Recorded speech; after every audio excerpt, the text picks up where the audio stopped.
ಯಶವಂತ್ ಇವಾಗ ಆಂಕರ್ ಅಲ್ಲ, actor.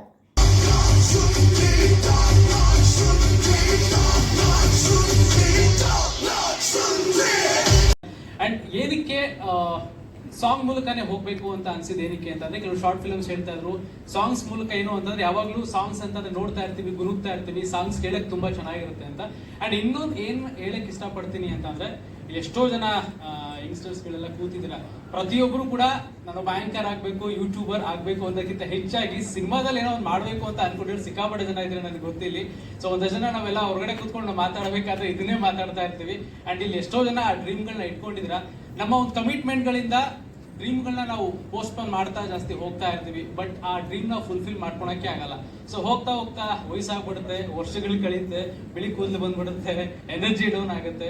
So ಅವಾಗ ಒಂದು ಗಿಲ್ಟ್ ಕಾಡುತ್ತೆ ನಮ್ಗೆಲ್ಲ. ಎಲ್ಲರಿಗೂ ನಮಸ್ಕಾರ. ಫಸ್ಟ್ ಇಲ್ಲಿ ಬಂದಿದ್ದ ರೀಸನ್ ಯಶವಂತ್ಗೋಸ್ಕರ. ಕಂಪ್ಲೀಟ್ ಪೋಸ್ಟ್ ಪ್ರೊಡಕ್ಷನ್ ಮತ್ತೆ ಕ್ಯಾಮ್ರಾ ರೆಂಟಲ್ಸ್ ಸ್ಟುಡಿಯೋ ಆಗಿದೆ. ಹಾಗೆ ಒಂದು ಸ್ವಲ್ಪ ಜಾನ್ವರಿ ಟಾಪ್ ನಾಚ್ ಸುಂದ್ರಿ ರಿಲೀಸ್ ಆಯ್ತು. ಹೇಗ ಅನ್ನಿಸ್ತು? ಯಶವಂತ್ ಅವ್ರನ್ನ ಈ ಲುಕ್ ಅಲ್ಲಿ ನೋಡಿ ನೀವೆಷ್ಟು ಇಂಪ್ರೆಸ್ ಆದ್ರಿ ಅಂತ? First of all congratulations Yashwant. ತುಂಬಾ ಅಂದ್ರೆ ತುಂಬಾ ಚೆನ್ನಾಗಿ ಬಂದಿದೆ. ಟಾಪ್ ನಾಚ್ ಬಗ್ಗೆ ಮಾತಾಡ್ತೀನಿ, ಆದ್ರೆ ಅದಕ್ಕಿಂತ ಮುಂಚೆ ಯಶವಂತ್ ಅವರು ಒಂದು ಡಾನ್ಸ್ ರೀಲ್ಸ್ ಮಾಡಿದ್ರು.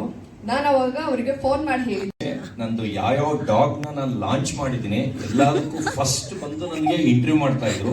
ಅವಾಗಿಂದ ಪರಿಚಯ. ಅವಾಗ್ಲೇ ಹೇಳ್ತಾ ಇದ್ದೆ, ನೀವು ಆಂಕರ್ ತರ ಕಾಣಿಸಲ್ಲ, ಹೀರೋ ತರ ಕಾಣಿಸ್ತೀರಾ ಅಂತ. ಇವತ್ತು ಒಂದೊಂದು ಪೋಸ್ಟ್ರು ನಾನು ಹಿಂದೆ ನೋಡ್ತಾ ಇದ್ದೀನಿ, ಅದು ಡ್ಯಾನ್ಸ್ ಪೋಸ್ಟ್ ಅನಿಸ್ತಾ ಇಲ್ಲ, ಒಂದು ಮೂವಿ ಪೋಸ್ಟ್ ತರ, ಒಂದು ಸ್ಟೈಲ್ ಆಗಿ ಅವ್ರ ಕೈ ಹಿಂಗನ್ನೋದಾಗ್ಲಿ ಅದೆಲ್ಲ ನೋಡ್ತಾ ಇದ್ರೆ ಒಂದು ಭಾವ ಇದೆಯಲ್ಲ, ಫೇಸ್ ಎಕ್ಸ್ಪ್ರೆಷನ್, ಒಂದು ಡ್ಯಾನ್ಸ್ ಮಾಡೋ ರೀತಿ, ಅಲ್ಲಿ ಎಲ್ಲಾ ಡ್ಯಾನ್ಸರ್ಸ್, ಆಮೇಲೆ ಇವರು ಮೇಡಮ್ ಅಂತೂ ಪಕ್ಕಾ ಡ್ಯಾನ್ಸರ್ಸೇ.